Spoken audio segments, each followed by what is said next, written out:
Hello students, welcome to Navya's Edupedia. Today we are going to discuss about third part of the rise of nationalism in Europe chapter, that is the age of revolutions 1830 to 1848. So as you hear the caption, the age of revolutions means in this period of time there were so many revolutions occurred across the Europe. That's what this period or this time was called as the age of revolutions. So what kind of confusions were going on across the Europe? So power, different region had a different kind of disruption. So especially liberal class become more popular and gaining more power, and elite, which are the elite groups or which are the groups were there in this period of time. So mostly the liberal nationalists gained power and they started influencing the people across the Europe.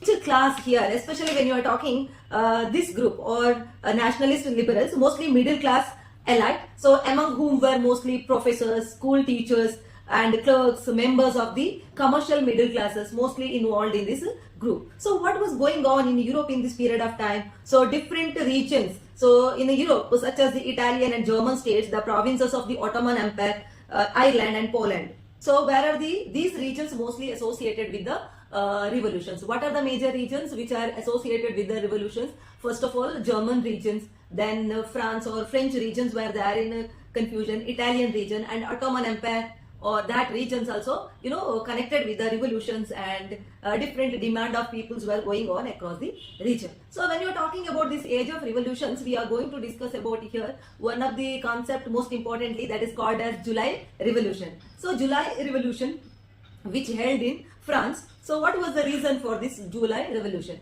So we were knowing in the previous class, we were discussed so how Napoleon era or Napoleon period was ended and he was defeated in Battle of Waterloo. So after that a Vienna agreement or Vienna Congress or Vienna meet was held. There the alliance countries were decided that undone the Napoleon policy. So one step was taken over there, that is restore the Bourbon dynasty. Now in July Revolution 1830, so they were removed this restored Bourbon dynasty. The Bourbon dynasty was overthrown and installation of the constitutional monarchy, means the monarchical system was continued. With that they added constitution. Who was headed this government or this monarchical system?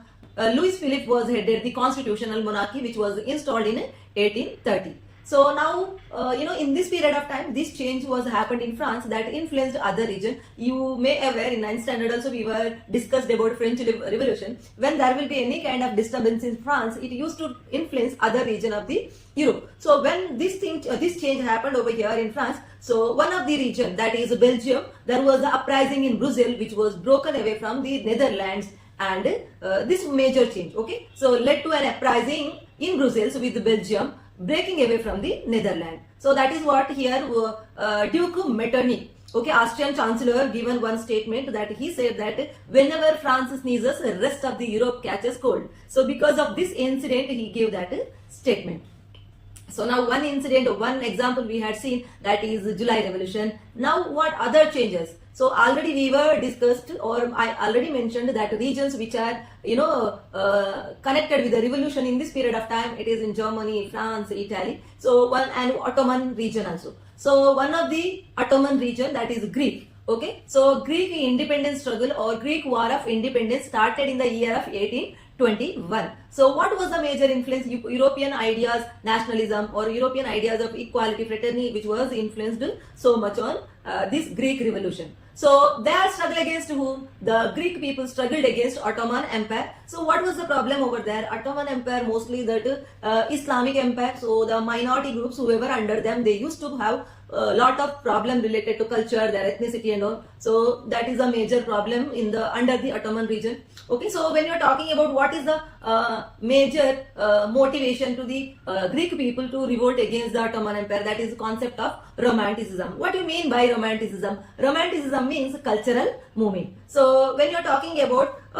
see, if we are looking back to the history of Greece, so Greek or Greece considered as a cradle of civilization. So most of the civilization origin from Greek, so that's what it is considered as a cradle of civilization. So one of the poet we have to remember here, English poet Lord Byron. So he contributed a lot for Greek revolution. So first contribution of him, that is that he collected fund for the Greek revolution. Okay, so he himself involved in the war and fought in the battles, and in 1824 he died due to fever. So finally, the Treaty of Constantinople of 1832 recognized Greece as an independent nation. So here the Greek revolution over and it gained independence. You can look at over here the region of Greece, okay, surrounded by other Ottoman regions, that is Albania, Macedonia, Bulgaria, Turkey, then Crete and all other Balkan states.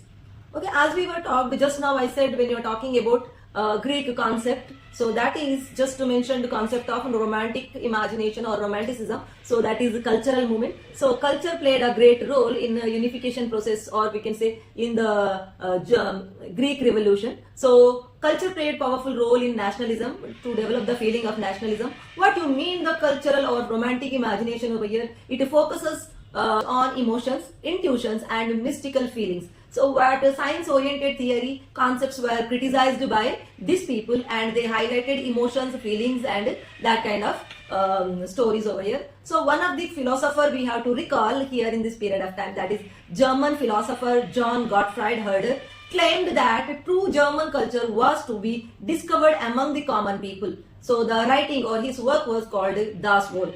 So in his book called Das Volk, he said that true German culture you can see among the common people. So now the people develop the feeling of collective identity. What contributed to develop the feeling of collective identity? Mostly music, dance and opera. Opera is one dance form, or we can say the dance and drama kind of form. Next to Polish dance. So Polonaise and the mazurka played an important role. So when you are talking about Polish people actually under the Russian control, but they want to keep alive their identity, their language. So through this theater activity, they kept their language alive. So stress on Polish language or Polish over or vernacular dialects in schools. They promoted their language, their practices, their thoughts in schools. So being under the Russia, so they did not accepted teachings in Russia. Okay, paintings had helped to develop the romanticism. Paintings contributions also there, and folk tales and stories written by Grimm brothers in Germany emphasized on the feeling of collective identity. So that also promoted the feeling of collective identity or among the oneness among the people. So as we were discussed, promote the nationalism. Language had a great role. One language among them, that is the Polish language. So when you are talking about history of Poland, actually in reality Poland was not exist. So it was divided by the great powers of in that time, that Austria, Prussia and Russia.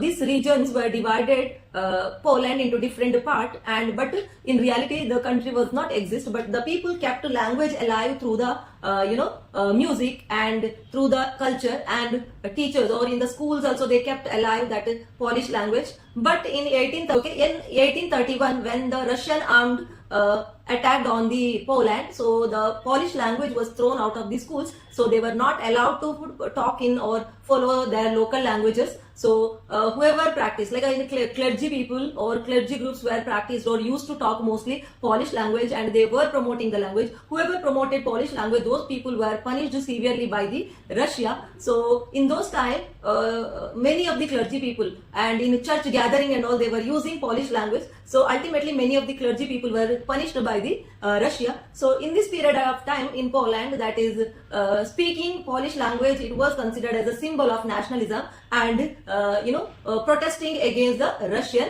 domination. So language also played a great role developing the feeling of nationalism among the people. This is one example.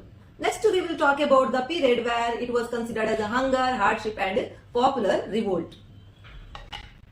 Period of 1830. So that is what this period was considered as a hunger, hardship and popular revolts. So what was the reason for revolt? Hunger, hardship. So that made people to revolt against their ruler. So what is the reason to sudden growth of the population? So that is the major reason for economic hardship across the Europe. So large people started migrating from village area to town area. They were not able to get jobs. They were forced to live in the slum area. The condition was very critical. People forced to live, unhygienic condition. There was no enough employment, starvation and disease, widespread disease. Okay, and food also, if they had money also not able to get food. food. The reason because bad harvest, food shortage. So many more problems across the Europe. So small scale producers, people were not able to compete with the industrial goods. So their production was in large scale, prices were cheaper. So they were, this is a period of industrialization. It was growing, industries were growing very faster. So as they were not able to compete, small scale industries were not able to compete. So they were not able to earn. So people were there in loss. So lots of problems across the Europe. So that problems created more and more revolt. So one example here, revolt of 1848 in Paris. So previously we were discussed in 1830, there was a revolt, July Revolution was there, overthrown Bourbon dynasty and installed constitutional monarchy. Now here what change happened here in 1848, so revolt took place in Paris 1848 due to food shortage and widespread unemployment that made people very furious. They revolted and people came on the roads of Paris. They were totally upset against the ruler. So now they were thrown barricades and about to enter to the parliament. So by the time Louis Philippe first was forced to flee, so then National Assembly proclaimed a republic. So country become over here republic. So till now it was constitutional monarchy. Now France declared as a republic. So what major changes happened? Suffrage means voting right granted to all males above 21 years of age. Remember, only men were given voting right. This was the major change in 1848, that is called as a revolt of 1848 in Paris. So next one incident, that is one of the revolt that is popularly called as revolt of weavers, which was held in 1845. So what was the condition? Industrialization growing across the Europe. So the contractors used to give contracts to the weavers. So they used to supply raw materials and they used to decide some amount or charges for the weaving work, and they used to give the projects to the weavers. As the weavers complete the project and when they return, they used to give them payment. So initially when they were agreed for the payment, they decided with a maximum or price was more. But when they collected the product, they drastically reduced the payment. That made weavers very furious. So all the weavers from the village marched together and gathered in Paris and asked or demanded for increase their payment. So by the time contractors threatened them and they abused them, they shouted on them. So now the group of weavers, while returning back, they attacked the mansions of the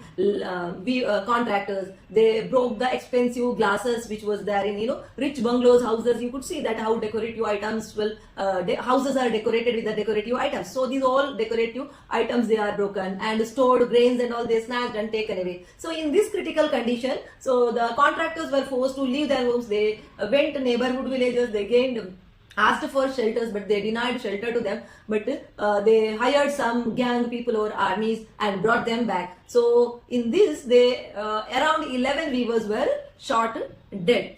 Okay, so this is what called as a weavers revolt. So now when you are talking about revolution of the liberals, so already we were discussed nationalism promoted by the liberals, means liberal mindset, liberal thinking people. So want to have liberty in the country and they want to have republic nation. So one attempt or one effort by the Germany people. So before unification of Germany, they tried. So first was that educated middle class people who combined their demands for constitutionalism with the national unification. So Frankfurt Parliament, a large number of political associations came together in Frankfurt to vote for an all-German National Assembly. So on 18th May 1848, near about 831 elected representatives marched to take their places in the Frankfurt Parliament and convened in the Church of the St. Paul. Okay, their target or their goal was that to form the parliament. So Wilhelm IV, King of Prussia, rejected it and joined other monarchs to oppose the elected assembly. Due to opposition of the Wilhelm IV, the first attempt of forming the parliament was failed. It forced autocratic monarchs to introduce some changes. That major changes means, what are the major changes he brought? Serfdom and bonded labors were abolished. These are the major changes done in this period of time because people demanded for elected parliament. So this is what the concept. First attempt of German people to frame or form the constitutional or form the parliament was not succeeded, was failed. We will end up today here. Thanks for watching. Bye.